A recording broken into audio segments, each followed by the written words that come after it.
Commander Elena Vasquez had never felt so small in her entire life. The hall of voices stretched above her like a cathedral built for giants, and the floating platforms that circled the chamber held beings who had ruled the stars when humanity was still learning to make fire. She stood alone in the center of the floor, a single human woman in a black uniform, her boots clicking against ancient stone that had been walked upon by emperors and conquerors for 10,000 years.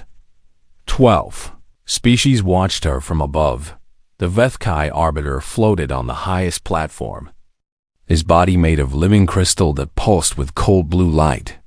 And when he spoke, his voice echoed through the chamber like thunder rolling across mountains. "You are the human ambassador," he said. And it was not a question. "Commander Elena Vasquez," she replied, keeping her voice steady, even though her heart was pounding so hard she could feel it in her throat. Representing the United Earth Coalition and all human colonies, a ripple of sound passed through the chamber, something that might have been laughter or might have been disgust, and Elena could not tell which. The Mora delegate leaned forward on her platform, her four eyes glowing with the psionic energy that made her species the most powerful telepaths in the known galaxy.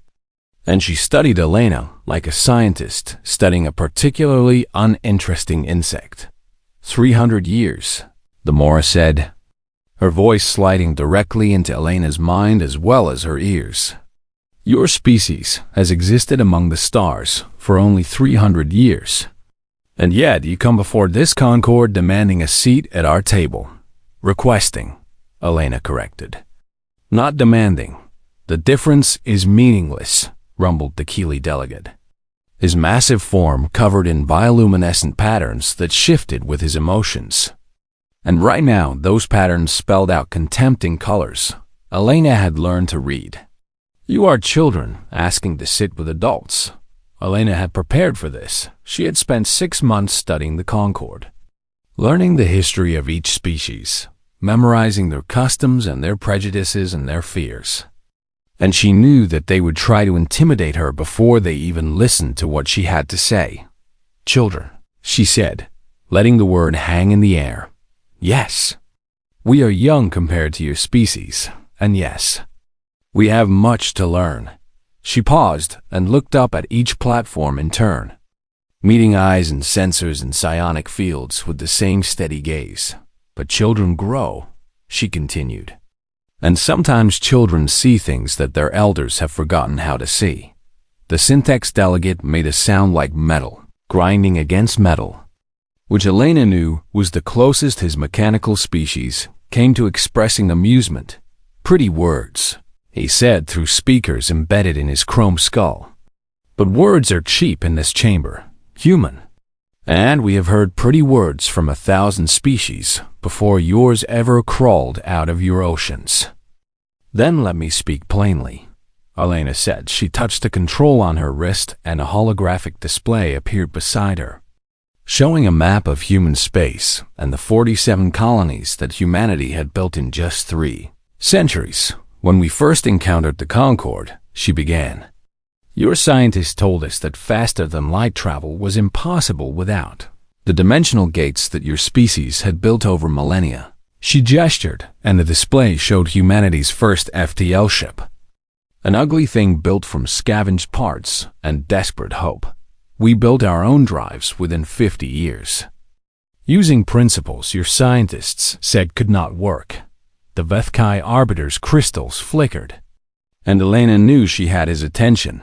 "When the Keeley plague reached our colony on New Singapore," she continued, "your medical experts told us that there was no cure, that we should evacuate the survivors and burn the world to contain the infection." The display showed a green planet covered in medical facilities, its people alive and healthy. "We found a cure in 3 months. And we saved 92% of the population." "Luck," the Keeley delegate growled. But his bioluminescence had shifted to uncertain yellows when the Mora raiders attacked our shipping lanes. Elena pressed on. "Your military advisors told us to surrender, to pay tribute, to accept that we were too weak to defend ourselves. The display showed wreckage floating in space. But it was not human wreckage. We developed countermeasures to psionic attacks within a year, and we have not lost a ship to raiders since. The Mora delegate's eyes narrowed, and Elena could feel the telepath pressing against her mental shields, testing them. Probing for weakness, she let the Mora feel nothing but iron determination. You ask what humanity can contribute to this Concord, Elena said, her voice rising to fill the ancient chamber. You ask why you should grant us a seat among species that have existed for thousands of years. And I will tell you. She closed the holographic display and stood with her hands at her sides. A single small figure facing the judgment of the stars. We contribute refusal, she said. We contribute the inability to accept that something cannot be done. We contribute 300 years of looking at the impossible and simply doing it anyway. Silence fell over the hall of voices. The Vethkai, Arbiter's crystals pulsed slowly as he considered her words.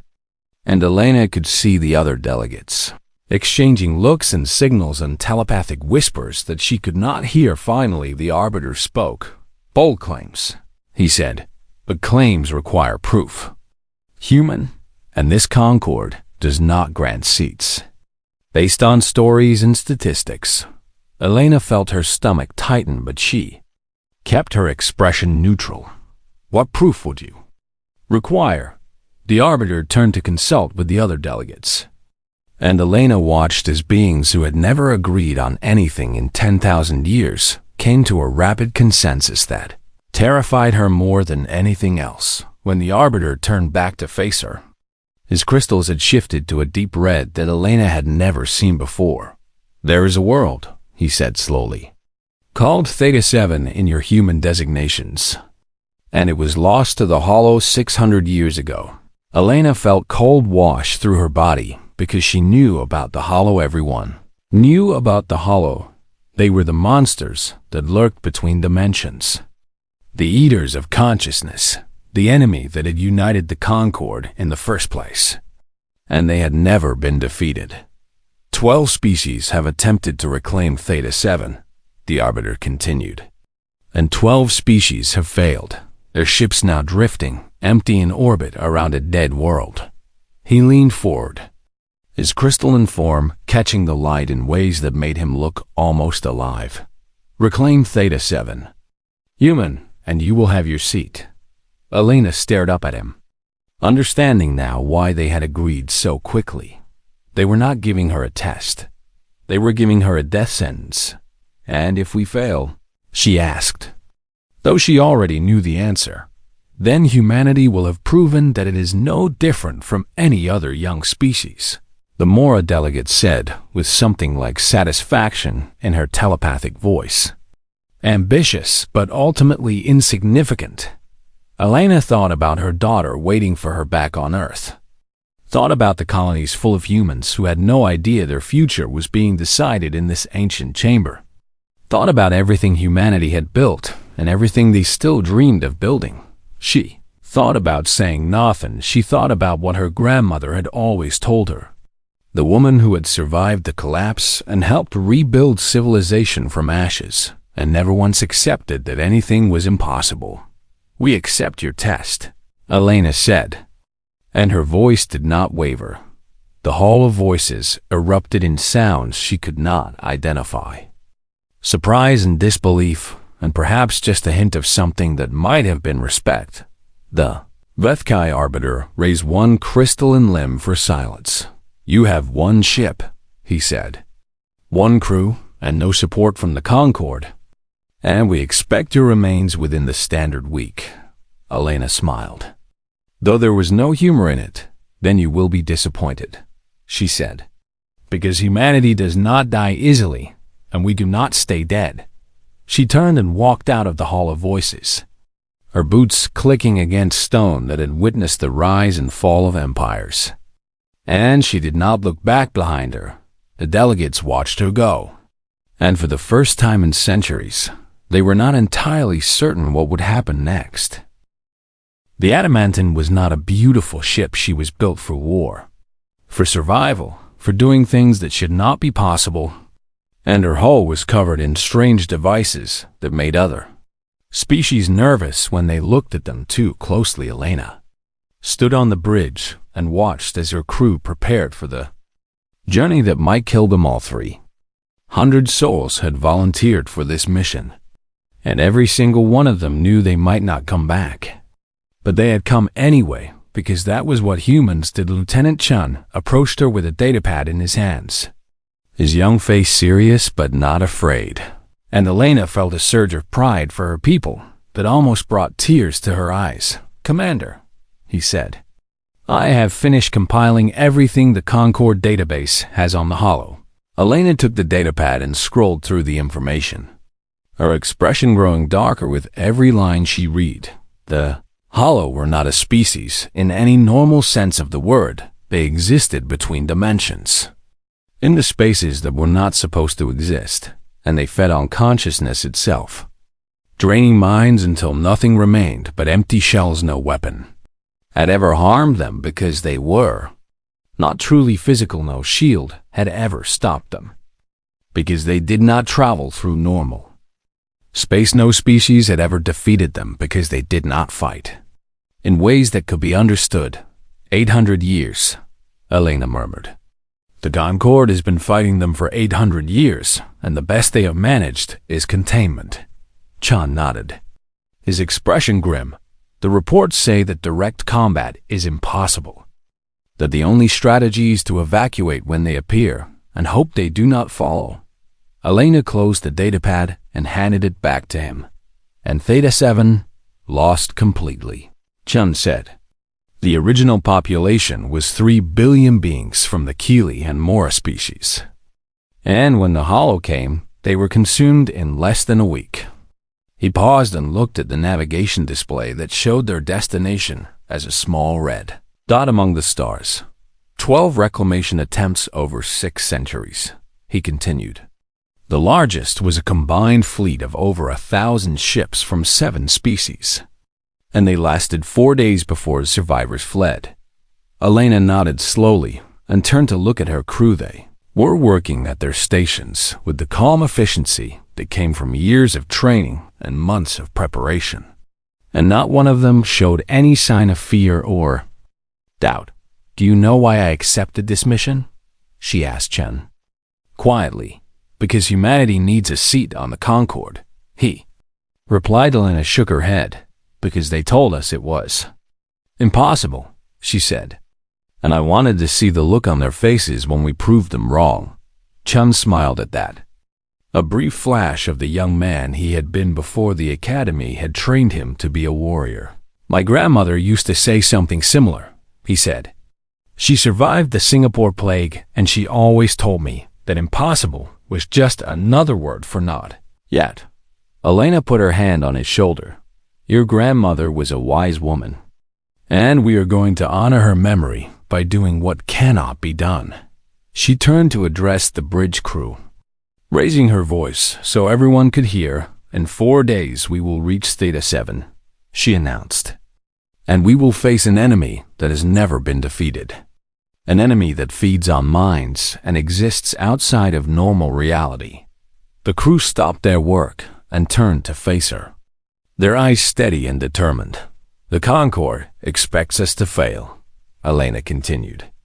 "They expect to find our empty ship drifting with all the others. And they expect to use our deaths as proof that humanity is nothing special." She paused and let the silence stretch.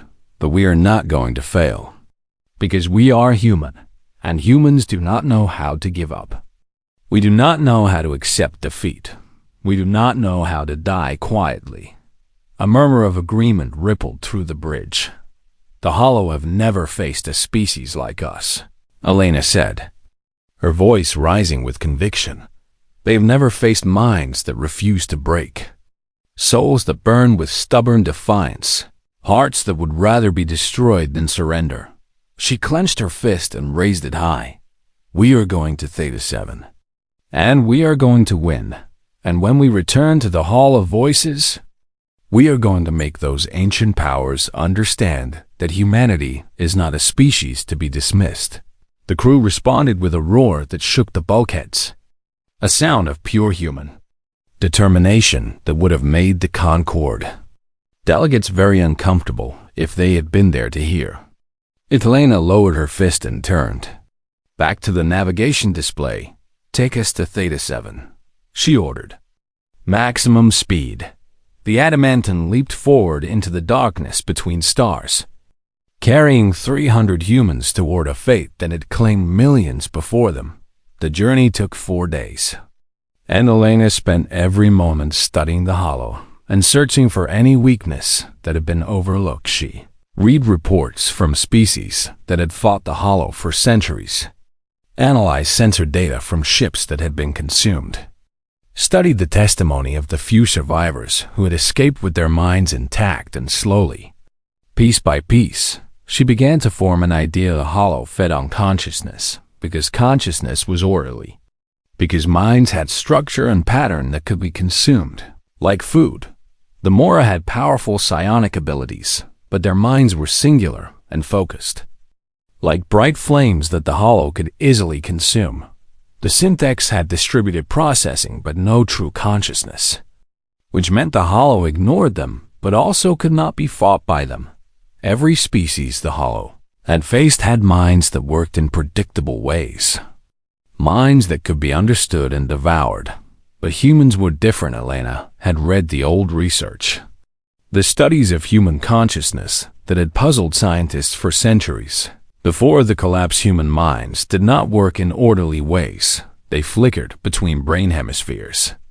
They held contradictory beliefs at the same time.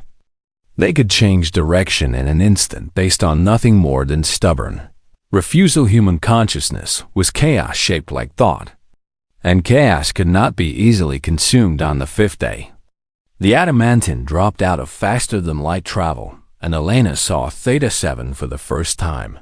The planet hung in space like a jewel wrapped in darkness, and that darkness moved with purpose that made Elena's skin crawl. Ships from 12 failed attempts drifted in orbit, their hulls intact but their crews long dead. And rising from the planet's surface were vast tendrils of something that was not light and was not shadow but something in between. "Commander," Chun said, his voice tight with controlled fear, "sensors are detecting hollow activity throughout the orbital zone, and they are already aware of our presence." Elena felt the pressure begin almost immediately, a weight behind her eyes, whispers at the edge of her thoughts that promised peace and silence and an end to all struggle. The hollow were tasting her mind. She smiled. "Good," she said. "Then they can hear what I have to say."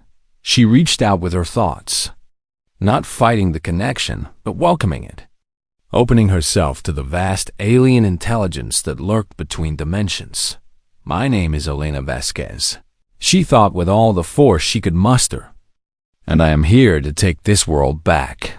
The whispers turned to screams of something that might have been rage or might have been hunger, and the tendrils of darkness began to reach toward the adamantine with terrible purpose.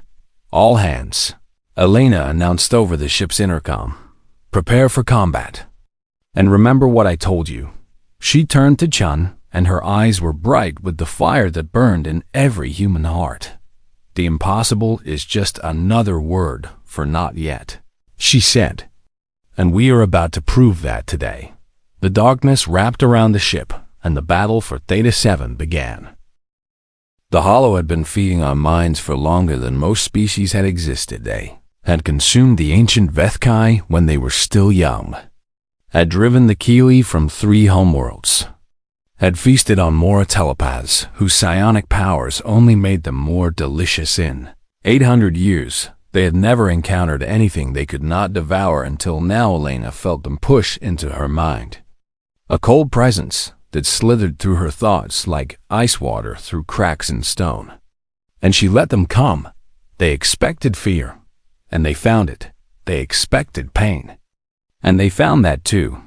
But beneath the fear and the pain they found something else, something that made them hesitate for the first time in centuries. They Found defiance, Elena had grown up hearing stories about her grandmother, the woman who had survived the collapse when 90% of humanity died, who had watched her family perish and her world burn, and had simply refused to give up. She had built a shelter from rubble and kept her children alive on scraps, had taught them to read and write when there were no more schools, had planted gardens in irradiated soil and made things grow through nothing but stubborn determination.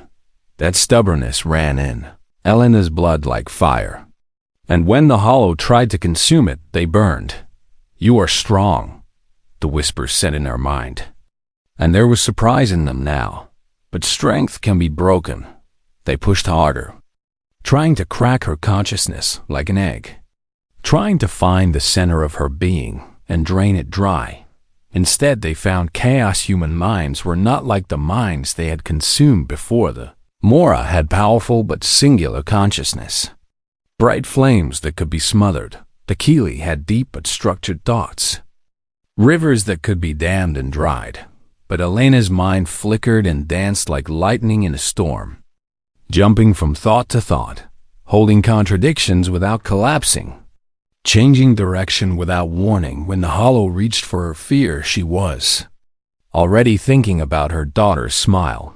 When they grasped at her pain, she had shifted to memories of her first command when they tried to find her core. She scattered into 1,000 pieces and reformed somewhere else entirely.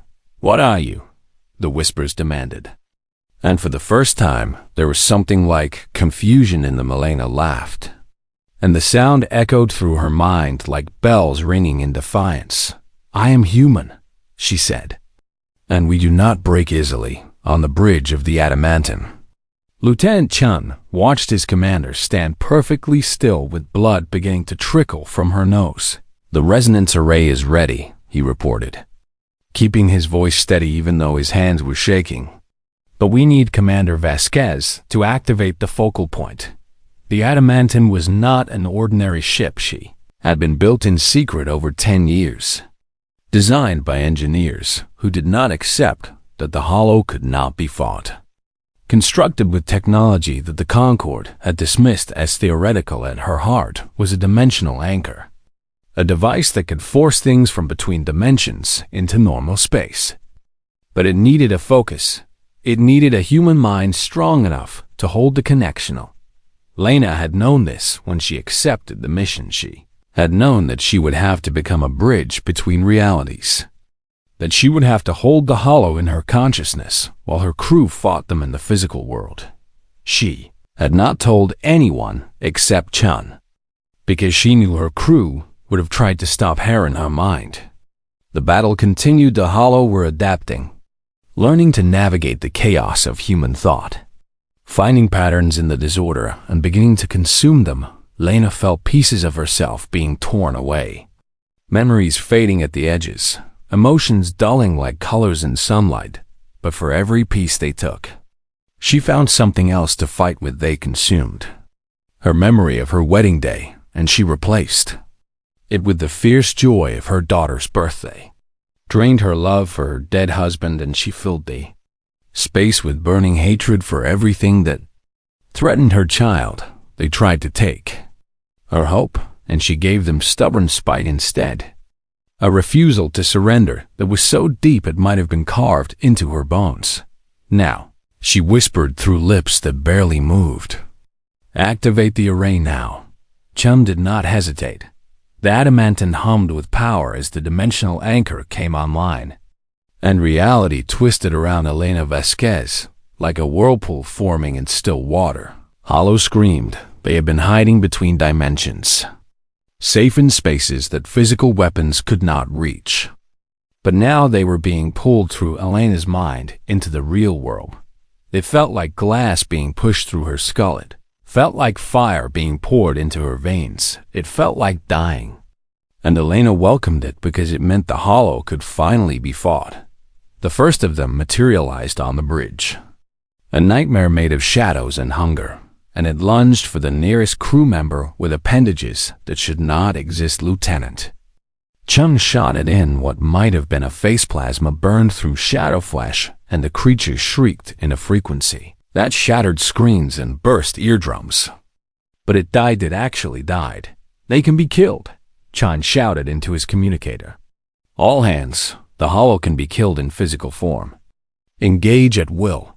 Throughout the ship, humans began to fight. The hollow poured through the dimensional breach, pulled by Elena's anchored mind into a reality where they were vulnerable. And the crew of the Adamantine met them with weapons and fury. It was not a clean fight.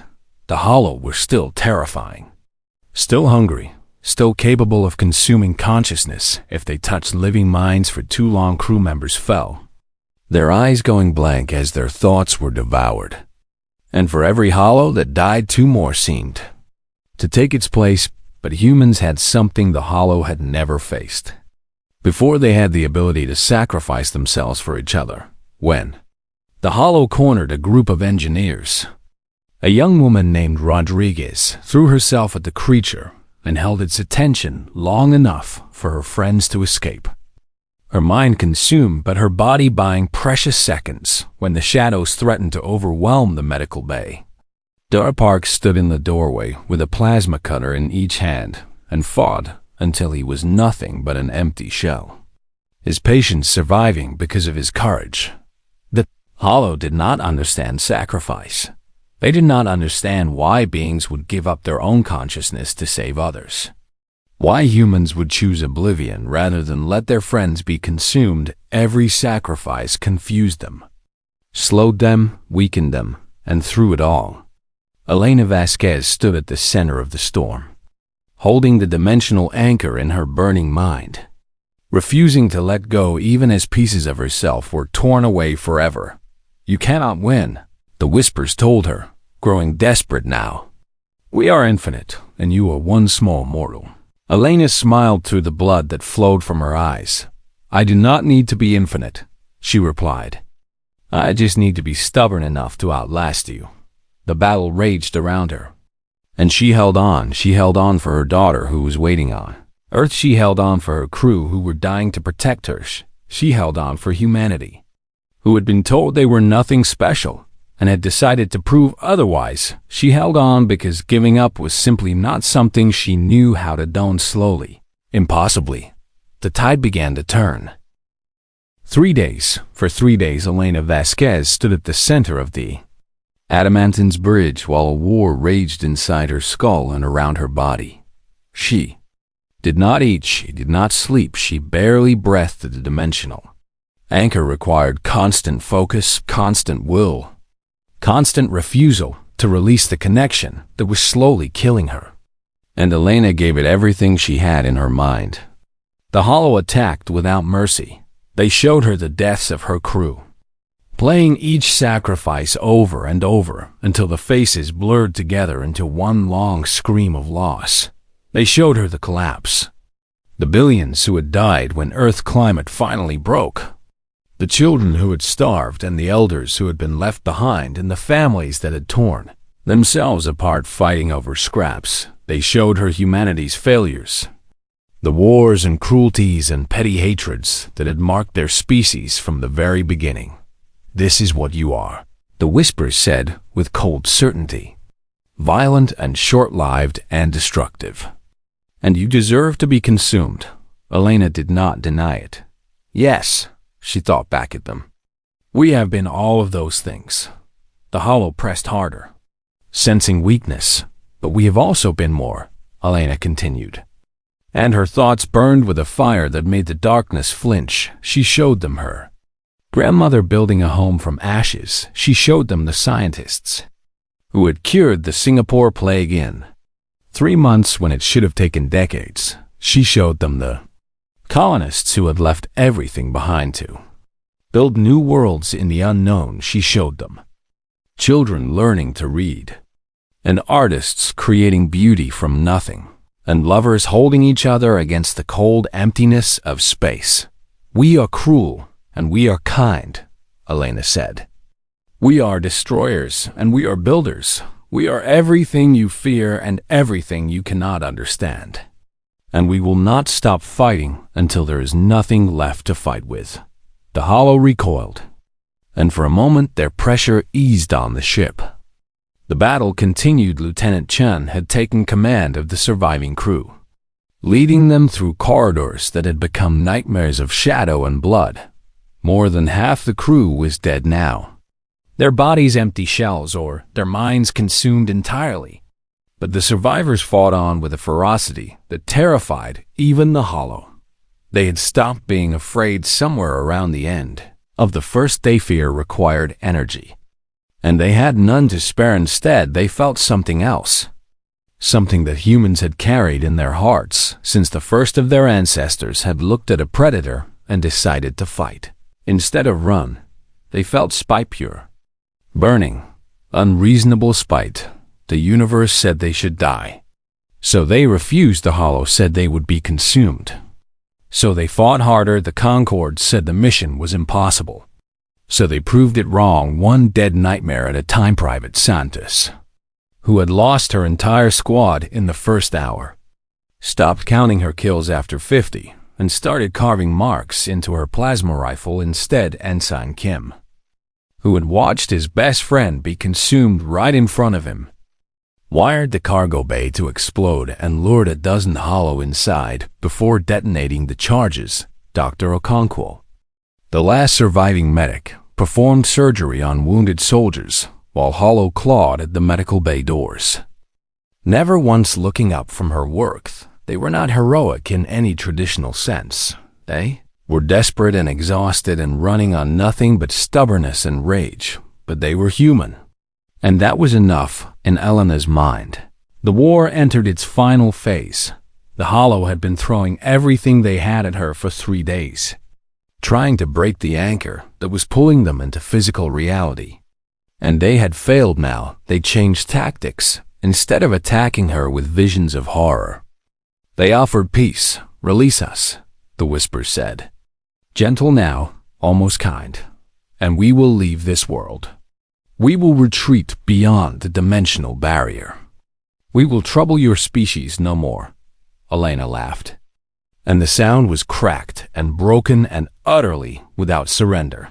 You think I am holding you here to protect Theta 7, she said. The Hollow waited, uncertain. I am holding you here because every moment you spend trying to break me is a moment you are not consuming other minds across the galaxy. She pushed harder against the anchor, forcing more of the Hollow through the breach, even as her body began to fail.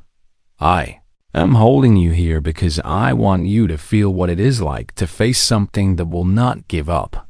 Blood poured from her nose, her ears, her eyes. Her neural implants had burned out hours ago. Her heart was beating so fast it sounded like a continuous hum in her chest. I am holding you here, she said, because I want you to be afraid. The Hollow screamed. It was a sound that echoed through dimensions, a cry of frustration and hunger and something that might have been terror if beings like the Hollow could feel such things. They had consumed billions of minds across thousands of years. They had never been afraid until now on the ship. Lieutenant Chen felt the change. The Hollow attacking the bridge suddenly hesitated, their shadow forms flickering and uncertain. And for the first time since the battle began, they started to retreat. They are pulling back, he reported, hardly daring to believe it. All sections. The Hollow are withdrawing. The survivors did not celebrate.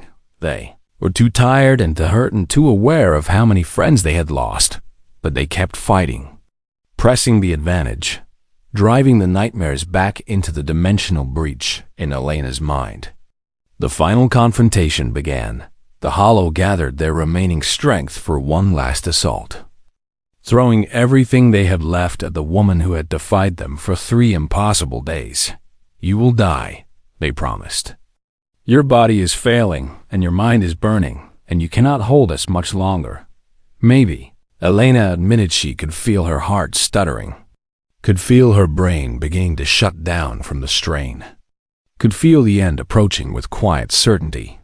But I will die free, she said, and you will remember this day forever. She gathered the last of her strength, the last spark of defiance that still burned in her ruined mind. And she pushed the dimensional anchor flared with power that should have been impossible, breach sealed with a thunderclap that shattered windows across the ship in the hollow.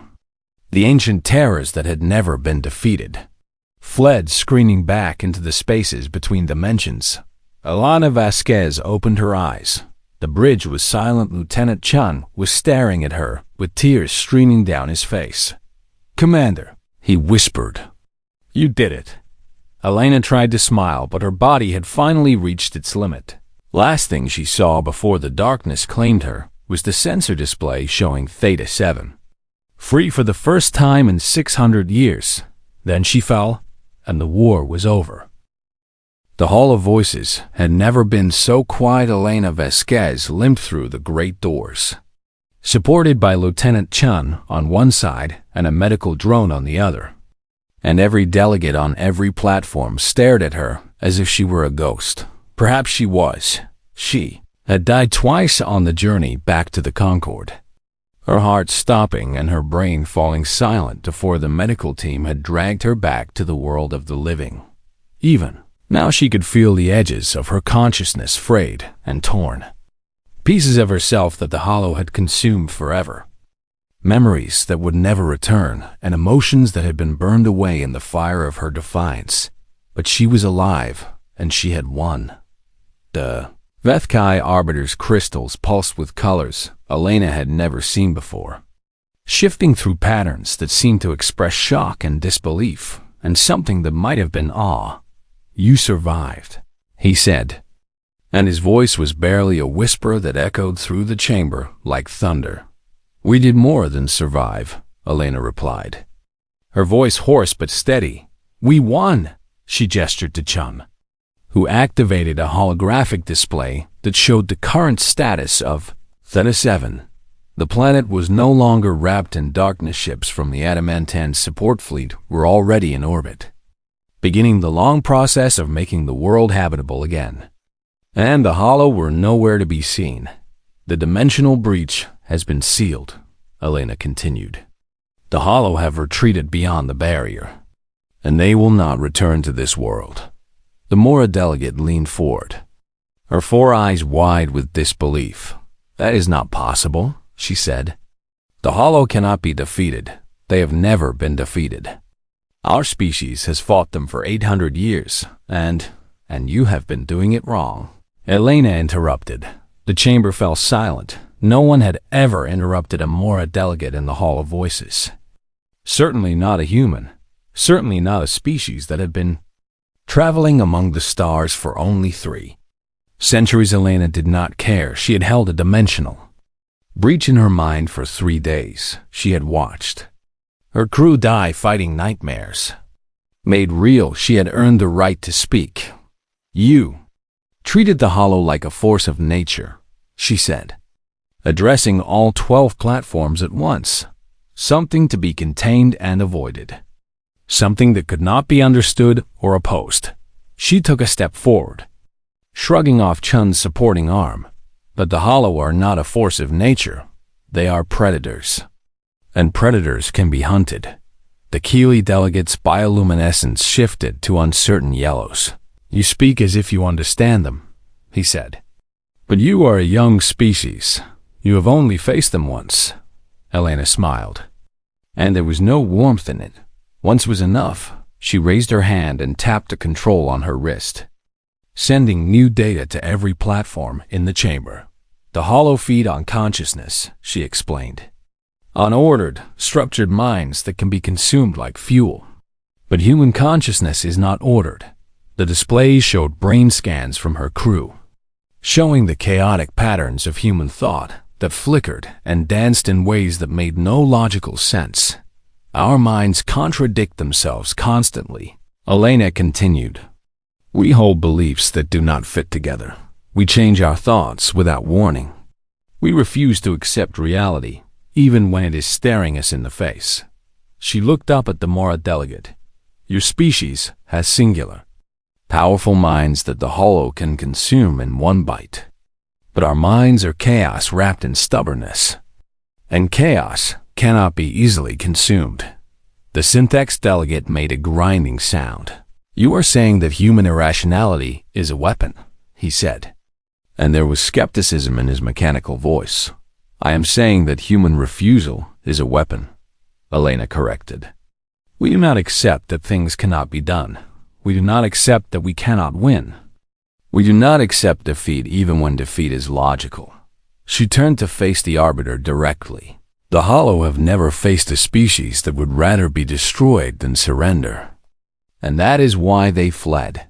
The silence stretched Elena could feel the weight of 12 ancient species staring at her.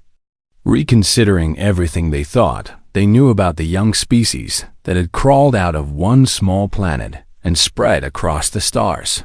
Finally, the Arbiter spoke. You have proven your claim, he said. And his crystals were now pulsing with a color that Elena recognized as respect. Humanity will be granted a seat on the Concord. A murmur rippled through the chamber, but no one objected. Elena nodded. But she did not relax. There is one more thing, she said. The Arbiter's crystals flickered with surprise. You have won your seat, he said. What more could you demand? Elena looked up at the platforms that circled the chamber, at the ancient powers that had ruled the galaxy for 10,000 years. And she spoke the words that would change everything. The Hollow will return, she said. They are not destroyed, only driven back. And when they adapt to what we have done, they will come again.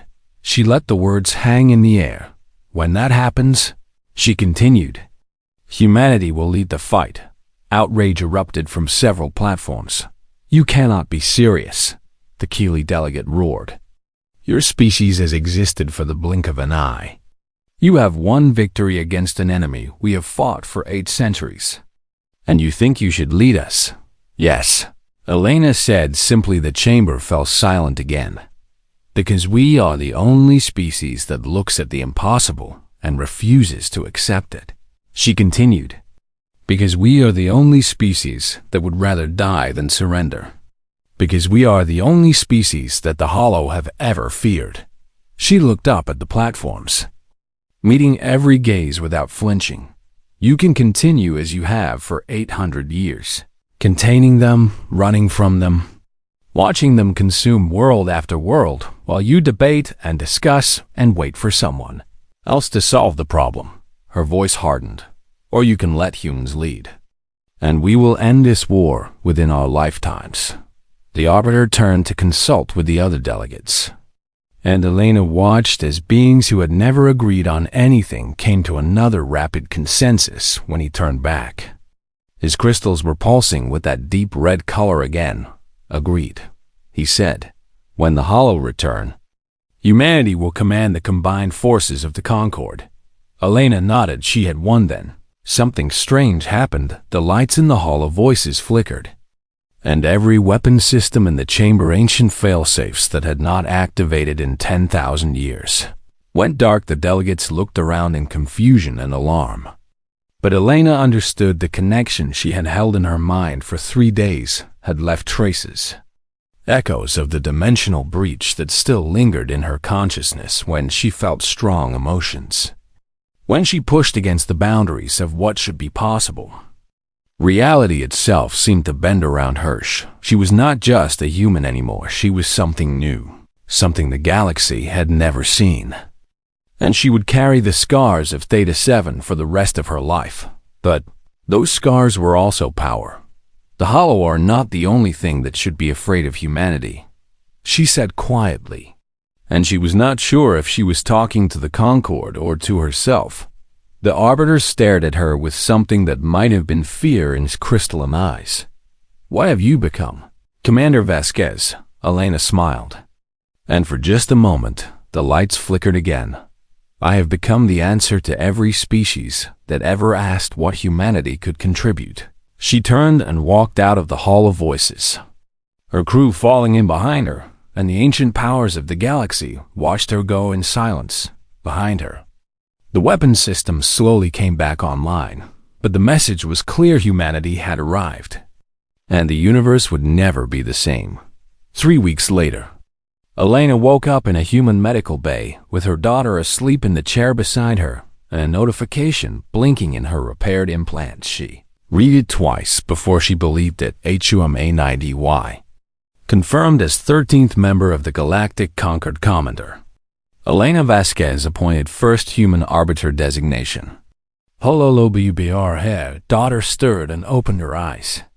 And when she saw her mother was awake, she threw herself into Elena's arms with a cry of joy.